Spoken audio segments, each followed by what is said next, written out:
Welcome welcome welcome welcome आप सभी का एक नए ब्लॉग में स्वागत करता हूँ। और पहले भी देख लेता हूँ कोई बंदर तो नहीं है ना, क्योंकि इधर बंदरों का बड़ा ही उपद्रव है और वो अटैक कर देते हैं। तो अभी देख लिया है कोई बंदर है नहीं, पर ये कुत्ता मेरे को देख करके थोड़ा विचलित हो गया। तो भाई 100 किलोमीटर ड्राइव करके आया हूँ और थोड़ी ठंड लगी हुई है।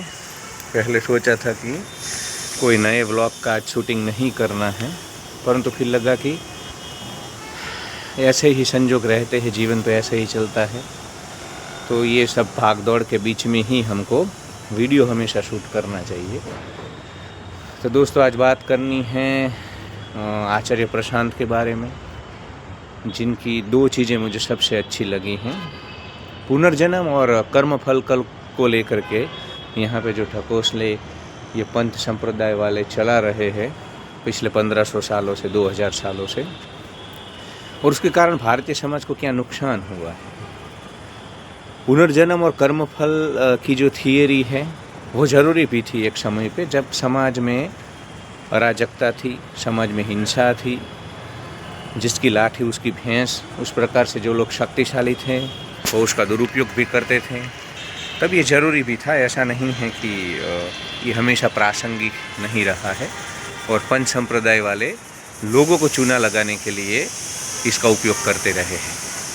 परंतु आज के संदर्भ में अगर मैं बात करूं, या पिछले 100-200 साल में मैं बात करूं, तो या तो फिर 500 साल, 1000 साल पकड़ लो, जब से इस्लाम या क्रिश्चियनिटी इस देश में आई, उसके बाद जो पंच संप्रदाय वाले हैं हमारे, द्वैत हो, अद्वैत हो, ये जो भी है सबके सब, उन्होंने इस चीज़ का उपयोग हमेशा अपने पंथ और संप्रदाय को चलाने के लिए किया है। इसके कारण मेरा यहाँ पे मुझे जो समस्या है कि भाई, जिस काल में जिस तत्वज्ञान की, जिस दर्शन की या जिस विचारधारा की ज़रूरत है, उस काल में तो ठीक है, परंतु जैसे एक्सपायर हो गई दवाई हम नहीं लेते हैं। मतलब हम दवाई लेते हैं तो हमेशा देखते हैं कि भाई इसकी एक्सपायरी डेट तो कहीं नहीं आ गई, उसके बाद लेते हैं। तो जो चीज़ें जिस समाज में प्रासंगिक नहीं हैं, जब पुनर्जन्म और कर्मफल की, अब लॉ एंड ऑर्डर है ना, ऐसे कर्मफल से हम किसी को डराने की ज़रूरत नहीं है कि भाई तू ये कर्म करेगा तो तेरे को ये मिलेगा, तेरे को स्वर्ग मिलेगा, नर्क मिलेगा। तो ये सब तब ज़रूरी था, अभी तो लॉ एंड ऑर्डर है। तो वो व्याख्या की अभी ज़रूरत नहीं है जो पंच संप्रदाय वाले कल्ट करते हैं।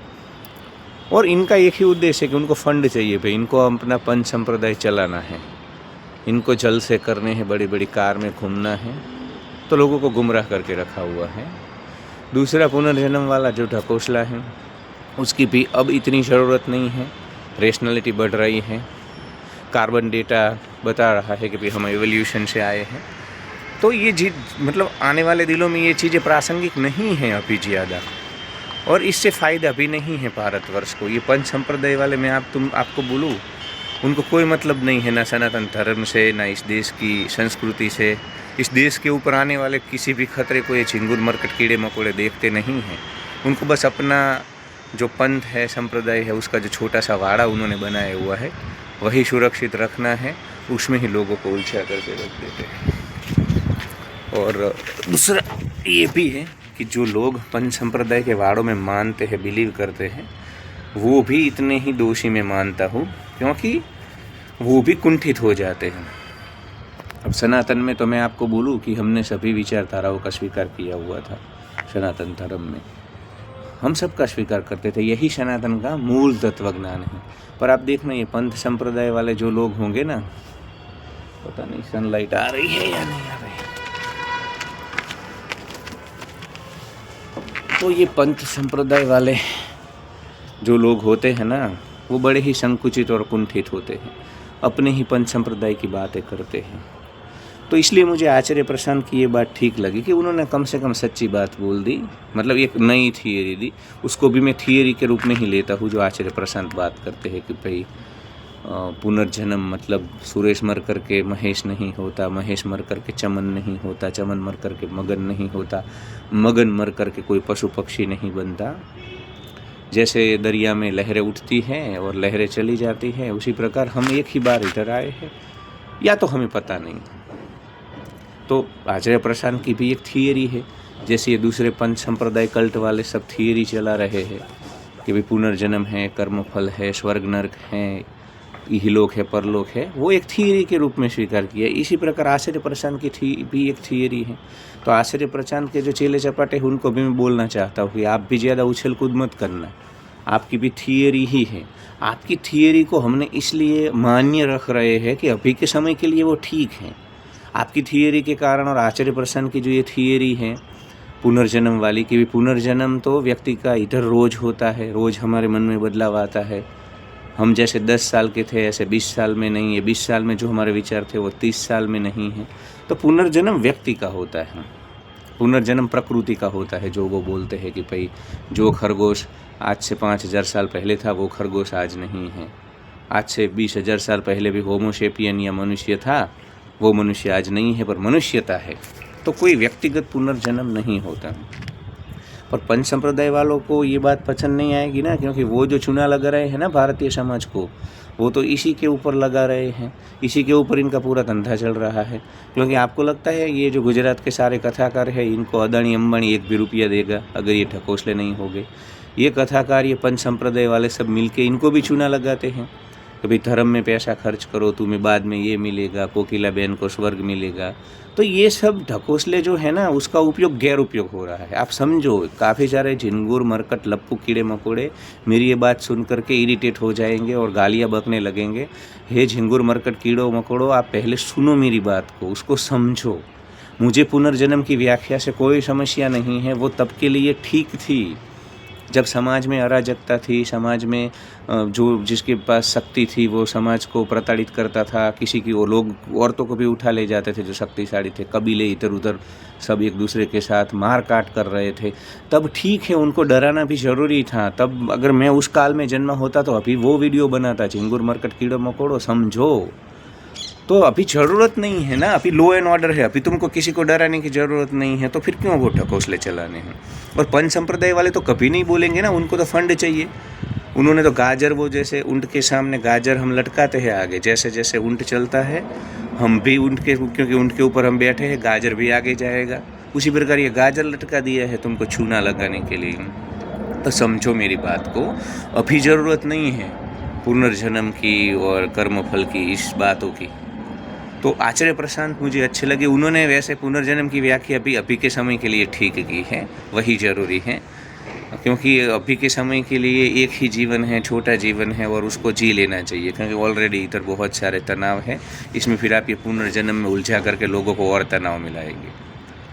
अभी और ऑलरेडी बहुत ही डिप्रेस कंट्री है भारत भाई, और अब ज़्यादा तनाव नहीं सह सकता। तो ये जो पुनर्जन्म, कर्मफल, स्वर्ग नर्क, इस ऐसी बातों में और तनाव आएगा लोगों में। तो अभी ये थोड़ा रिलैक्सेशन के लिए, रैशनल और साइंटिफिक टेम्परामेंट के लिए यही व्याख्या जरूरी मुझे लगती है। दूसरा, कर्मफल की जो व्याख्या आचार्य प्रशांत करते हैं ना, वही मुझे पसंद है कि भाई कर्मफल यानी कि मरने के बाद कुछ नहीं। कर्मफल यानी कि आज अगर तुमने किसी की हत्या की है तो फिर कोई तुम्हारी और हत्या करेगा, ऐसा कर्मफल नहीं है। कर्मफल मतलब आज अगर तुम मनहूस और घटिया किस्म के इंसान हो, किसी के साथ प्रेम से बात नहीं कर पाते हो, किसी के साथ शांति से चल नहीं सकते हो, तो पूरी दुनिया तुमसे दूर चली जाएंगी, लोग दूर चले जाएंगे। तो वही कर्मफल है, और इसको बड़ा कर्मफल मानना चाहिए। जब तुम्हारे अच्छे स्वभाव के कारण लोग तुम्हें प्यार देते हैं, वही कर्म, मतलब उनका बोलना है कि कर्मफल अभी के अभी है। तुम मर्डर करोगे, जेल में जाओगे, अपने जीवन के 20 साल गंवा दोगे, और लोग भी तुम्हें प्रेम नहीं करेंगे, क्योंकि जब हिंसा होती है तो लोग दूर, तो मतलब इसी को ही कर्मफल माना गया है। तो ये व्याख्या भी, क्योंकि इसमें क्या है कि पर ये पंच संप्रदाय वालों को नहीं पसंद आएगा ये, क्योंकि ये जो पंच संप्रदाय कल्ट वाले हैं ना, गुजरात में या गुजरात के बाहर, उनकी दुकानें बंद हो सकती हैं। तो ये जो चूना लगा रहे थे उसके ऊपर कम से कम आचार्य प्रशांत ने ये अच्छा काम किया। दूसरा मैं बोलूँ, भारत के जो झिंगुर मरकट कीड़े मकोड़े हैं ना, भारत का जो ये अध्यात्म का मार्केट चल रहा है ना दोस्तों, इसमें बड़ी साहस वाली बात की है आचार्य प्रशांत ने, क्योंकि आपका कल्ट संप्रदाय कोई चलने नहीं देगा अगर इधर आप ऐसी बात करोगे कि भी पुनर्जन्म नहीं है। इसी के ऊपर तो खेल चलता है, ये पुनर्जन्म, फिर ये कर्मफल, आत्मा, परमात्मा, ये 4-5 तो प्रोडक्ट है जिसके ऊपर साला इनका खेल चलता है। तो इसको लेकर के मुझे बड़ा ही आचार्य प्रशांत का ये कार्य अच्छा लगा। पर मैं आचार्य प्रशांत के चेले चपाटे और अनुयायियों की भी ये बात साफ बोल देना चाहता हूँ कि ये भी एक थियरी है भाई। देखो सनातन में क्या है कि शंकराचार्य ने एक थियरी दी थी अद्वैतवाद की, चारों ओर एक ही परमात्मा है, तो हमने उसका स्वीकार किया है। फिर कभी किसी और ने, रामानुजाचार्य ने या किसी ने आकर के शुद्ध अद्वैतवाद बोला कि भाई हम चारों ओर परमात्मा नहीं हैं पर हम परमात्मा के अंश हैं, तो उसको भी हमने स्वीकार किया है। फिर किसी ने बोला कि भाई हम परमात्मा तो नहीं है पर हम परमात्मा बन सकते हैं, विशिष्ट अद्वैतवाद वालों ने, तो हमने उसका भी स्वीकार किया। फिर ये सब झगड़ रहे थे, तब निम्बाकाचार्य आए और उन्होंने बोला कि भाई दोनों सही हो, हम परमात्मा है नहीं भी है और परमात्मा है भी। मतलब उन्होंने एग्जाम्पल दिया कि एक पेड़ को आप पकड़ लो तो आप ऐसा बोल सकते हो कि एक ही पेड़ है, तो ये भी बात सत्य है। और आप ऐसा भी बोल सकते हो कि पेड़ में डालियाँ है, पत्ते हैं, तो दोनों बात सही है। उनको झगड़ा ख़त्म करना था ना। ऋषि मुनियों को तो ऐसा होता है कि चिंगुर मरकट कीड़े मकोड़े आपस में कट मरते हैं, तो वो ऐसी बात करते हैं। तो कहने का तात्पर्य है कि सभी कुछ सही है यार, किसी को कुछ पता नहीं है, सब कुछ थियरी है, सब कुछ थियरी है। एवोल्यूशन भी थियरी है, पर एवोल्यूशन को हमने इसलिए ज़्यादा मान्य रखा है, डार्विन की एवोल्यूशन को, कि भाई उसके कार्बन डेटा मिल रहे हैं, हमको सब मिल रहा है ज़मीन से, डायनासोर के भी अवशेष मिल रहे हैं, होमोसेपियंस के, निएंडरथाल के, तो उसको ज़्यादा हम वैलिड कर रहे हैं। तो सब कुछ थियरी के रूप में। मैंने बोला ना कि समाज में मारकाट हो रही थी, समाज को ठीक चलाने के लिए यार ये ठीक था पुनर्जन्म का ढकोसला, और वो मैं अगर उस काल में जन्मा होता ना तो मैं उसको मान्य रखता, मुझे कोई समस्या नहीं थी यार इसमें। पर अभी क्यों? अभी नहीं, अभी तो लॉ एंड ऑर्डर है, मैं बार बार बोल रहा हूँ। तो अभी ये पुनर्जन्म और ये कर्मफल आज भी चले ना, तो ये संप्रदाय वाले तुमको कभी सच्ची बात नहीं बताएंगे। ये सिर्फ उनके उसके लिए तुमको हमेशा उल्लू बनाते रहेंगे। तो थियरी है, तो आचार्य प्रशांत वाले जो अनुयायी है उनको मैं बोलता हूँ इसको भी थियरी के रूप में लिया जाए। अगर कल उठ करके देखो, हम इतने वो नहीं, हम खुले दिमाग के लोग हैं, कल उठ करके फिर से समाज में अराजकता आ जाएगी, लोग मारकाट करने लगेंगे, तो हम फिर से कोई संप्रदाय वाला इस प्रकार की बातें लाएगा, पुनर्जन्म की, कर्मफल की, डर दिखाएगा समाज को, तो फिर से हम इसका स्वीकार करेंगे और हम बोलेंगे देखो सत्य है ना। सनातन में सत्य ये नहीं है कि मैं अभी इधर अहमदाबाद में बैठा हूँ, अगर मैं अभी अहमदाबाद में नहीं हूँ ऐसा बोलने से समाज का फ़ायदा है तो वो सत्य है। आप समझ रहे हो?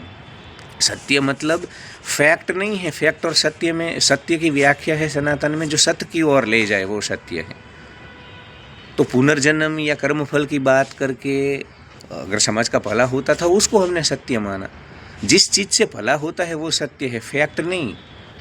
आप समझ रहे हो ना सत्य क्या है? सत्य ये है जिससे समाज का और यहाँ पे सनातन संस्कृति का फ़ायदा है, तो इसको सत्य माना जाता। तो मैं मतलब इस प्रकार हमें खुले रहना है दोस्तों, कि अगर आने वाले दिनों में ऐसा हमें लगे कि भाई समाज में ज़्यादा अराजकता हो गई है, लोग ज़्यादा नास्तिक हो चुके हैं और कोई कुछ मान नहीं रहा है, कोई मतलब विवेक नहीं है, किसी भी प्रकार की नैतिकता नहीं है, तो फिर से हम चलाएंगे। पर मुझे नहीं लगता है, अभी भी देखो लॉ एंड ऑर्डर और इसके कारण वैसे भी सबको कंट्रोल में तो रहना पड़ेगा। तो फिर ये आचार्य प्रशांत वाली अभी के लिए ठीक है यार, कि भाई पुनर्जन्म व्यक्ति का नहीं होता है, प्रकृति का होता है। ये मुझे ज़्यादा ठीक लगती है। उससे क्या होता है कि यार हम हमारे जीवन पे फोकस भी कर पाते हैं।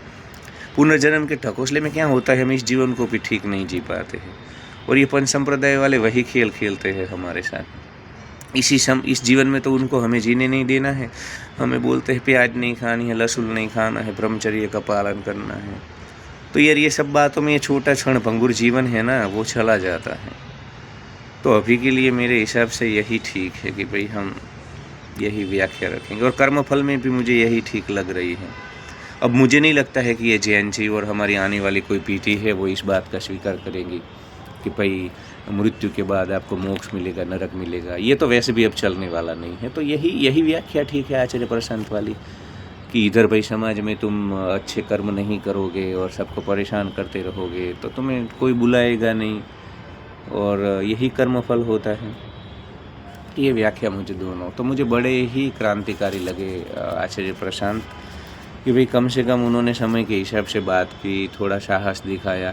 आचार्य रजनीश भी ये साहस नहीं कर पाए, मैं दोस्तों आपको बोलता हूँ। आचार्य रजनीश भी शुरू में थोड़ी रेशनल बातें की, पर फिर कल्ट चलाने, और उनको भी जलसे करने थे, गाउन पहन करके लोगों को चूना लगाना था। तो आचार्य रजनीश जो नहीं कर पाए वो क्रांति आचार्य प्रशांत ने की है। पर बस मुझे यही है कि मुझे कोई भी पंथ वाड़े संप्रदाय के लोग जब उसके अनुयायी उनको ही सत्य मानते हैं और दूसरों को कम वो बोलते हैं ना, तब मुझे अच्छा नहीं लगता है। तो ये भी थियरी है, आचार्य प्रशांत की बातें भी थियरी है। पुराने जो कल्ट वाले संप्रदाय वाले ये सब जो कृष्ण भक्ति वाले ये सब जो चूना लगाते थे वो भी थियरी हैं। दूसरा यार, ये पुनर्जन्म और इसके नाम पे इन्होंने राम और कृष्ण के चारित्र का भी हनन कर दिया है दोस्तों।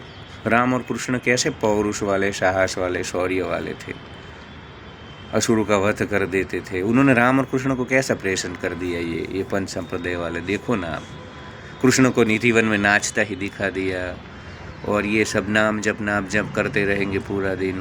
अरे ठीक है यार, मैं इसके खिलाफ नहीं हूँ भक्ति योग में, पर भक्ति योग में ये भी तो होता है ना कि हमारा जो परमात्मा होता है, हमारा जो आदर्श होता है, हमको उसके जैसा बनना भी होता है ना यार। हम सिर्फ वो परमात्मा, हम तो ये न वो न, और फिर हम जो रियल मुद्दे उसको एड्रेस ही नहीं करेंगे। राम और कृष्ण ने असुरों को वध किया, तो आपने कृष्ण को कैसा प्रेजेंट करके रखा है सब ये चिरकुट मरकट कीड़े मकोड़े जो पंथ वाले हैं यार। उसको खाली नाचने वाला बना दिया, निधिवल में पान खाने वाला बना दिया। उसने शिशुपाल का वध किया था, काफ़ी सारे लोगों को ठीक किया था, इधर वो वृषणी संघ का प्रमुख था, तो वो बातें ही नहीं करेंगे। भारत के ऊपर अभी आक्रमण होगा, पहले भी हुआ, तब ये बातें राम और कृष्ण की हमने नहीं की, इसलिए हम हर बार हमको कोई ना कोई मार करके चला जाता है। तो हमको भी राम और कृष्ण को भी हमने चूना लगाया, उनकी वो जो सच्ची बातें है वो हम फॉलो नहीं करेंगे। और पंथ वाले तो नहीं बोलेंगे, क्योंकि उनको तो लड़ना नहीं है, उनको तो जल से करने हैं, तुमको लड्डू खिला करके, अन्न कुट कर करके, तुमको चूना लगा कर करके। वो क्यों, वो सच्ची बातें बोलेंगे तो उनको भी तलवार लेकर के कल निकलना पड़ेगा लड़ने के लिए, देश, सभ्यता, संस्कृति, सनातन को बचाने के लिए।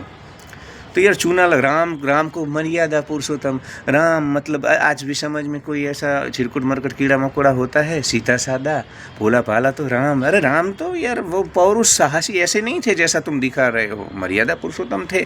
पर कितना असुरों का, कृष्ण से भी पहले ही उन्होंने कम उम्र में मारना शुरू कर दिया, ताड़का बाड़का को जैसे ही पढ़ करके आए। पराक्रमी थे, कितने युद्ध किए। हमारा कोई भी तुम पकड़ लो, हमारे देवी देवता पकड़ लो, हमारे भगवान पकड़ लो, सब ने युद्ध किए, सबके हाथ में शस्त्र है। पर ये झिरकुट मरकट कीड़े मकोड़े वाले पंच संप्रदाय वाले जो है ना, वो कभी भी ये बातें नहीं करते हैं। ये सिर्फ उनकी भक्ति आपसे करवाएंगे, फिर आपको बोलेंगे कि अभी कृष्णा को सुला दो, अभी ये कपाट खुलेंगे, अभी आप इतना पैसा डाल दो, अभी आप ये लड्डू की प्रसादी कर लो, अभी अन्नकूट करेंगे, फिर वो अन्नकूट में हम जल से करेंगे, हम तो बड़ी बड़ी गाड़ियाँ लेकर के घूमेंगे, आप हमें दान दो, हम आपको न स्वर्ग देंगे। फ्लाइट निकली भाई, फ्लाइट निकली। तो थोड़ा यार सब्सक्रिप्शन भी दीजिए, ऐसे फ्लाइट में मुझे घूमना है और आध्यात्मिक क्रांति करनी है, पैसे कमाने हैं। तो सब्सक्राइब की दीजिए, व्यू दीजिए, वॉच टाइम दीजिए, लोगों तक शेयर कीजिए मेरे वीडियो को। अब चला गया है तो फिर से बात करो। तो यार ये पंच संप्रदाय वाले हैं ना, इन्होंने हमको इतना चुना और इस देश का नुकसान किया, इस संस्कृति का नुकसान किया। मुझे दशमें पिता कलगीधर बादशाह गुरु गोविंद सिंह साहिब इसलिए पसंद है कि उन्होंने यार राम और कृष्ण की सच्ची बातों को पकड़ा। उन्होंने शस्त्र भी उठाया जब विदेशी आक्रांता हमारी बहन बेटियों को लेकर जा करके अफगानिस्तान में बेच रहे थे, तब उन्होंने सच्ची, तभी भी ये चिरकुट मरकट कीड़े मकोड़े हैं ना पंच संप्रदाय वाले, इनको दशमें पिता की बातें अच्छी नहीं लगी थी। उन्होंने खालसा पंथ की स्थापना की और सबको बुलाया ना वहाँ पे 1899 में, कोई नहीं गए थे। ये पंच संप्रदाय वाले जो है ना, चिरकुट मरकट कायर नपुंसक कीड़े मकोड़े, सबके सब अपने मठ में बैठे थे और वहीं नाच गान कर रहे थे। तो देखो ये पंच संप्रदाय वालों ने क्या किया, उनको जो बातें ठीक लगी और जिनसे आपको चूना लगाया जाए ऐसी कायर बातों को ही पकड़ा। नाम जप, अरे ठीक है यार, ठीक है। अब जिसको हम मानते हैं, हम निश्चित ही उनके दर्शन करना है, नाम जप करना है, पर उनके जैसा बनना भी है ना। भक्ति योग तो वही है। भक्त मतलब जो विभक्त नहीं है, भक्त मतलब जो अपने परमात्मा जैसा बन जाए, उसके रास्ते पे चले, ये वास्तविक भक्ति होती है यार। तो यहाँ पे मुझे आचार्य प्रशांत अच्छे लगते हैं। ये जो बातें वो करते हैं पुनर्जन्म के, कर्म फल की, अवतारवाद की। अब ये चिरकुट मरकट कीड़े मकोड़े जो पंच संप्रदाय वाले हैं ना, इन्होंने ऐसा ही अवतारवाद यहाँ पे रखा है कि शुक्ल पक्ष की रात थी, नदियों में पूर था, आकाश में बिजली हुई और परमात्मा आए, विष्णु फिर राम बने। अरे ऐसे नहीं होता है। इसमें भी मुझे आचार्य प्रशांत ने बड़ी अच्छी बात बोली कि सब मनुष्य होते हैं, पर जो विशेष कार्य कर जाए वो फिर परमात्मा, उसको हम अवतार मानते हैं। और विष्णु को राम बनते हैं ऐसा नहीं होता है। जो विष्णु जैसा कार्य करे उसको हम विष्णु अवतार बोलते हैं, जो राम जैसा कार्य करे उसको हम राम अवतार बोलते हैं, जो कृष्ण जैसा कार्य करे उसको हम कृष्ण अवतार बोलते हैं। ऐसा नहीं कि वही कृष्ण आते हैं, सब होमोसेपियंस होते हैं। पर आज अगर मैं या कोई भी चिरकुट कीड़ा मकोड़ा, जो अभी चिरकुट कीड़ा मकोड़ा बन करके घूम रहा है समाज में, वो अगर कोई विशेष कार्य कर देगा कल, तो फिर उसको भी हम अवतार बोलेंगे, उसको फॉलो करने लग जाएंगे। बुद्ध को हमने अवतार क्यों? क्योंकि उन्होंने क्रांति की। मार काट चल रही थी, औरतें सुरक्षित नहीं थी, लहू बह रहा था और ये सब रजोगुण में हो रहा था, साम्राज्य बड़े करने में, तब उन्होंने मरहम लगाया अहिंसा का, तो हमने उनको परमात्मा माना। पर यार देखो, मैं ये चिरकुट मरकर कीड़े मकोड़े जो है ना, पंच संप्रदाय वाले, ये सब जो कृष्ण भक्ति वाले, मेरे को अभी राम भक्ति की बातें करने वाले, उनको मैं अच्छा नहीं लगूंगा। पर यार सब समय के हिसाब से होता है। तुम लोगों ने जब पंच संप्रदाय शुरू किए ना, तब बहुत विदेशी आक्रांताएं भारत के ऊपर हमला कर रहे थे, तो तब के लिए ये सब जो ढकोसले हैं ना, वो ठीक थे, मुझे भी पसंद थे, क्योंकि लोग बाहर नहीं जा पा रहे थे, मंदिरों में नहीं जा पा रहे थे। जो विदेशी आक्रांता थे वो समाज को मतलब नहीं हो पाता था, डिफ़िकल्ट था, तब घर में कृष्ण की कोई पूजा करे, उसको सुलाए, इस प्रकार से हमारी संस्कृति टिकी रही। पर उस वक्त पैसा नहीं था ना, पूंजीवादी व्यवस्थाएं नहीं थी ना, तो उन्होंने तो जेन्युइनली ये सब चीज़ें बनाई थी, नाम जब भक्ति, तब मेरे को प्रॉब्लम नहीं था। इससे पहले भी हमारे एक चिरकुट मरकट कीड़े मकोड़े हैं पंच संप्रदाय वालों ने, उन्होंने ये पुनर्जन्म, ये मूर्ति पूजा, ये सब चलाया था, कर्मफल, तब भी लोग बड़े ही आक्रांता थे और लोग बहुत मारकाट कर रहे थे। जो पैसे वाला था, जो बाहुबली था, तो वो जब आपको बड़े पैमाने पे 150 करोड़ वाला ये देश है, तो इसको कंट्रोल करने के लिए ये चीज़ें लानी होती है, उसमें मैं क्या ना बोल रहा हूँ। और मैं तो अभी बोला, मैं देखो कितना खुले दिमाग वाला इंसान हूँ कि कल उठ करके अगर यहाँ पे लॉ एंड ऑर्डर की सिचुएशन बिगड़ती है और लोग बड़े ही, तो फिर से मैं बोलता हूँ यही ढकोसले चलाना, मैं खुद प्रचार करूँगा। पर अभी के लिए आचार्य प्रशांत वाला ठीक है यार, रेशनलिटी और साइंटिफिक टेम्परामेंट बढ़ने दो ना इस देश में, क्यों आप चूना लगा रहे हो अभी भी? तो अभी ये ठीक है। अभी यार ये रात में और ऐसा कोई ना कोई आ जाता है और हमको चूना लगाता है यार। कम से कम आप उपनिषदों की संतान हो यार, थोड़ी तो शर्म और लिहाज करो आप यार। हम ब्रह्मास्मि तत्वमसि की बातें करने वाले हम कहाँ ले गए? हे कीड़ो मकोड़ो, चिरकुट मरकट कीड़ो मकोड़ो, हम कहाँ ले गए सनातन को? और मैं भी कीड़ा मकोड़ा हूँ, तुम बुरा मत लगाओ, क्योंकि मैं भी यही सड़ी हुई सामाजिक व्यवस्था का शिकार हुआ हूँ। तो कीड़ा मकोड़ा मैं खुद को भी बोलता हूँ, सबको बोलता हूँ, जो कोई उपनिषद के रास्ते नहीं चल रहा है, जो कोई मुक्त नहीं है, जो कोई ये मोक्ष और नरक स्वर्ग के पुनर्जन्म के ढकोसलों में बंधा हुआ है, वो सब कीड़े मकोड़े हैं। मैं चलो इसमें नहीं बनता हूँ, तो मैं भी जीवन अपना स्वतंत्र होकर के नहीं जी पाता हूँ इन व्यवस्थाओं के कारण। मैं भी कीड़ा मकोड़ा ही हूँ, तो बुरा मत लगाओ, मेरी बात को समझो। निकलो ये पंथ संप्रदाय वाले, ये तुमको स्वतंत्र जीने नहीं देंगे यार। ये तुम्हारे जीवन को जीवन यहाँ पे यार, हम वो लोग हैं जिन्होंने कामसूत्र लिखा था, हम वो लोग हैं जिन्होंने श्रृंगार शतक लिखा था। हमारी उपनिषद की वेद की ऋचाएँ देख लो, वहाँ पे सभी भोगों का वर्णन है। तो ये तुम्हें प्याज लहसुन पता नहीं कहाँ कहाँ गुमराह कर रहे हैं, सात्विक आस्तिक। यार 15,000 साल पहले हमारे सबके पूर्वज शिकार कर रहे थे। तो ठीक है, इन बातों को इतना सीरियसली क्यों लेना है? एक ही जीवन है, चिरकुट मरकट कीड़े मकोड़ो, समझो मेरी चिंता को। एक ही जीवन में चाहता हूँ तुम जियो। छोटा बच्चा जैसे जाता है मेले में और हम सब राइड की टिकट खरीदते हैं 2,000 रुपये की, और वो अगर राइड में नहीं बैठता है तो एक पिता जितना निराश होता है ना, परमात्मा हमारा निराश हो रहा है वो, कि यार इनको मैंने सुख के अवसर दिए और ये प्याज लहसुन में पड़ गए, ये ब्रह्मचर्य के ढकोसले में पड़ गए। तो यार जीवन को जियो, जीवन का पूर्णता से स्वीकार करो, इनके ढकोसले में मत आओ। और ये चूना लगाते, इनको सनातन की भी चिंता नहीं है। सनातन के ऊपर तो इतने 1000-1500 साल में हमले हो गए, कभी लड़ने के लिए बाहर नहीं निकले हैं। ये चीज़ अपने अपने वाड़े बना करके तुमको उस वाड़े का हिस्सा बना करके फिर तुमसे दान बान के नाम पे पैसा ले लेते हैं। और चलो ठीक है, पैसा भी हमें ऐसा वो नहीं है, ले ले भले। अगर विजय माल्या और दूसरे लोग दारू की बियर की फैक्ट्रियों से पैसा कमा रहे हैं तो कम से कम ये लोग, पर ये लोग तुमको गुमराह करके रखते यार। ब्रह्मा कुमारी वाले देखो यार, 5,000 का वर्ल्ड ड्रामा, 5,000 साल 2036 में दुनिया ख़त्म हो रही है। तो यार हम ये थे, हम ऐसी बातें चला रहे थे यार। यार समझो यार, हम हमारे ऋषि मुनि कितने महान थे, उन्होंने कितनी रैशनल बातें की थी। शंकराचार्य ने हमारे अद्वैतवाद की बात की थी, चारों ओर एक ही परमात्मा है, एक ही तत्व है। आज नासा मान रहा है कि एक ही एलिमेंट है। तो ऐसी साइंटिफिक बातें थी और जीवन को जीने की बात थी यार। तो इस प्रकार के जो ये पंच संप्रदाय है, ये 5000 साल में दुनिया ख़त्म होगी, 2036 में ख़त्म हो जाएगी। स्त्री पुरुष तो भाई बहन हैं, सेक्स नहीं करना है, सेक्स करना मतलब दुनिया का सबसे बड़ा पाप। या 2025 में ये सब चीज़ें अब नहीं चलने वाली और नहीं चलनी चाहिए। चिरकुट कीड़ो मकोड़ो, एक ही जीवन है, निकलो बाहर, जाओ हिमालय देखो, तुम अपना जीवन जियो। कीड़ो मकोड़ो तो आचार्य प्रशांत मुझे अच्छे लगते हैं, उनके कारण साइंटिफिक और ये टेम्परामेंट बढ़ा है इस देश में। पर बस एक ही मैं हाथ जोड़ के विनती करता हूँ कि ये भी थियरी है। कल उठ करके 50-100 साल में अगर ये आचार्य प्रशांत वाली थियरी हमको ठीक नहीं लगेगी, समाज में इसका कोई फ़ायदा नहीं लगेगा, ये समाज को नुकसान लगेगा, क्योंकि लोग तो बहुत ही भोगवादी हो चुके हैं, मारकाट हो रही है, पाप पुण्य का डर ख़त्म हो गया है, कर्म फल का डर ख़त्म हो गया है। तो हम यार फिर से ये पुनर्जन्म के जो ठकोसले ये पंच संप्रदाय वाले उसको ही लागू करेंगे, तब मैं ऐसा वीडियो बनाऊँगा। तो समझो आचार्य प्रशांत का मैं PR नहीं कर रहा हूँ, मुझे समय के हिसाब से वो ठीक लगते हैं। जैसा समय है ऐसा चलना चाहिए ना यार। अब भगवान बुद्ध की अहिंसा वाली बात है, आज भारतवर्ष में नहीं चल पाएंगी, मैं क्लियरली बोल रहा हूँ, नहीं चल पाएगी। दुनिया देखो कितने युद्ध चल रहे हैं, तुम्हारे ऊपर भी कल उठ करके 50 साल में आक्रमण होंगे। तो लड़ने की बात तो फिर रखनी होगी ना।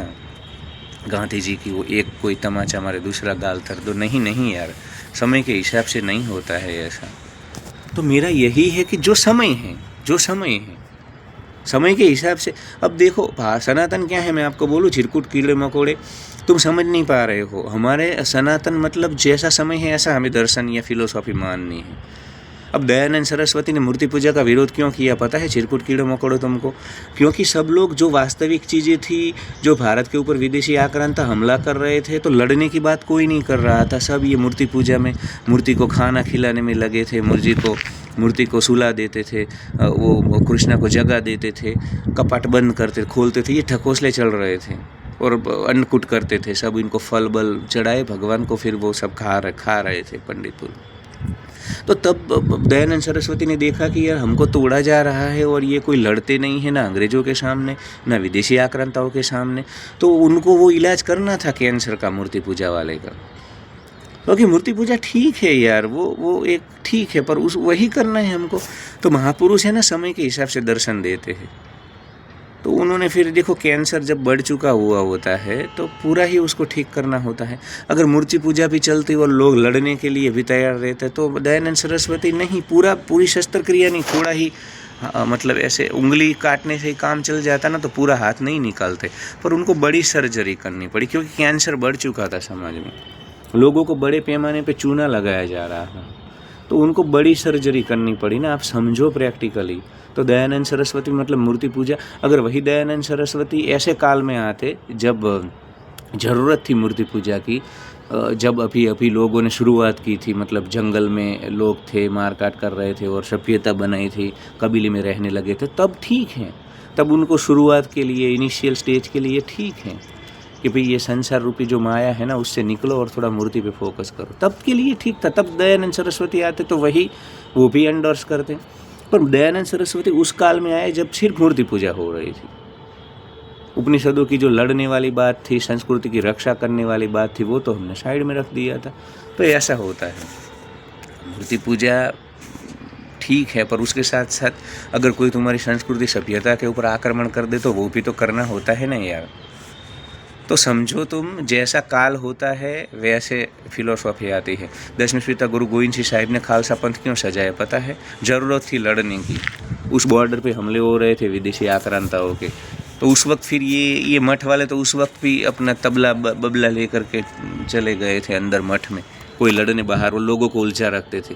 वो तो परमात्मा देखेगा। इधर ये सोमनाथ के मंदिर में भी ऐसा ही हुआ था, सब ब्राह्मण, परमात्मा देखेगा, कोई नहीं। तुम्हारे भीतर जो परमात्मा है ना, उसको ही लड़ना पड़ता है। तो यार मुझे आचार्य प्रशांत की बातें अच्छी लगती है दोस्तों, अभी के लिए ज़रूरी है, रेशनल है, तार्किक है। अभी मुझे ओशो का चौरबा था बुद्धा का जो दर्शन है ना, वो भी अच्छा लगता है। अब हम यार, ये मैं बोलता हूँ कि जो एक्सपायर हो जाती है वो दवाई हम नहीं लेते हैं, तो 1500-2000 साल पहले स्थिति अलग थी, वो पंच संप्रदाय क्यों चलाने हैं अब? वो अहिंसा, वो ब्रह्मचर्य, वो कर्मफल, वो पुनर्जन्म के ठकोसले क्यों चलाने हैं अब यार? वो समय अलग था, तब शायद ऐसी बातों का मार्केट था।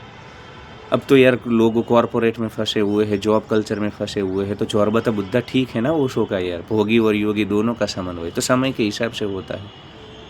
तो सनातन मतलब बंदर तो नहीं आ गया ना यार, मेरे ऊपर एक बार बंदर ने हमला कर दिया था ना, तब से डरा हुआ हूँ। तो चौरबता बुद्धा का कंसेप्ट ही अब के लिए ठीक है, क्योंकि अभी आपको जॉब करनी है, पैसे कमाने हैं, घर चलाना है, तो इस हिसाब से होता है। और पंच संप्रदाय में पैसे आप मत दो, ऐसा उनको भी पैसों की ज़रूरत है। मैं ऐसा अवास्तववादी में बड़ा प्रैक्टिकल हूँ यार, पर ऐसा ही नहीं कि हमको वही करना है। अगर वो तुम्हें ब्रह्मचर्य, पुनर्जन्म, ये सब ढकोसले के कारण, तो मेरा जो अल्टीमेट गोल है ना मेरे दोस्तों, वो है कि आप जीवन को जियो यार। समझो मेरी बात को, तुम जीवन को जी नहीं पा रहे हो, तुम लिबरेटेड नहीं हो रहे हो, तुम अभी ये मोक्ष बोक्स में पड़े हो, स्वर्ग नरक आसमान में, ये एक ही जीवन है और इसको तुम पूर्णता से जी लो। जीवन मुक्त हो करके, इधर मोह आसक्ति में बेइज्जती कर करके, ये मेरा दोस्त, ये मेरे फूफा फूफी, भाई भतीजा, ये सब कर रहे हो ना, इसलिए तुम जीवन को नहीं जी पा रहे हो ना, इसलिए मेरे को इधर दुखता है। इसलिए मैं बोलता हूँ कि अभी ये सब ढकोसले की ज़रूरत नहीं है। तो बहुत बड़ा वीडियो हो चुका है, फिर कभी बात करेंगे। तो फिर से बोल देता हूँ, समय के अनुसार तत्वज्ञान दर्शन चलता है, पंच संप्रदाय चलते हैं। अभी पुनर्जन्म जो हैं ये लोग पंच संप्रदाय वाले कि तुम मर करके ये बनोगे, तुम मर करके पशु बनोगे, तुम्हें स्वर्ग मिलेगा, इन चीज़ों की अब ज़रूरत नहीं है। तब थी, आगे होगी तो फिर से मानेंगे हम, समझो तुम। अभी आचार्य प्रसन्न के जो चिले चपाटे हैं ना, चिंगुर मरकट कीड़े मकोड़े, उनको भी मैं बोल देता हूँ कि तुम भी इसको अंतिम मत मानना। अगर तुमने आचार्य प्रशांत को वास्तव में समझा है ना, तो उसको अंतिम मत मानना। कल उठ करके अलग दर्शन आ सकता है, अलग फिलोसॉफी हम चलाएंगे। अगर मार्केट ज़्यादा होने लगी, नैतिकता खत्म हुई, समाज ठीक से नहीं चल रहा है, तो फिर से वही ढकोसले चलाने होंगे। तो खुला रखते हैं, ओपन रखते हैं मार्केट को। तो समझना चिरकुट मरकट कीड़े मकोड़े, मैं ये बोल रहा हूँ कि समय के हिसाब से ही फिलोसॉफी चलानी होगी। तो खुला हो करके, थोड़ा ओपन माइंड हो करके, थोड़ा इंटेलेक्चुअल हो करके, अपने इमोशनल जो तुम्हारा IQ है ना, उसको 10 बना करके मेरे वीडियो को देखना, पूरा देखना। शुरू में गालियाँ बकने मत बैठ जाना, ठीक है? बड़ा हो चुका है। Bye bye, like share and subscribe.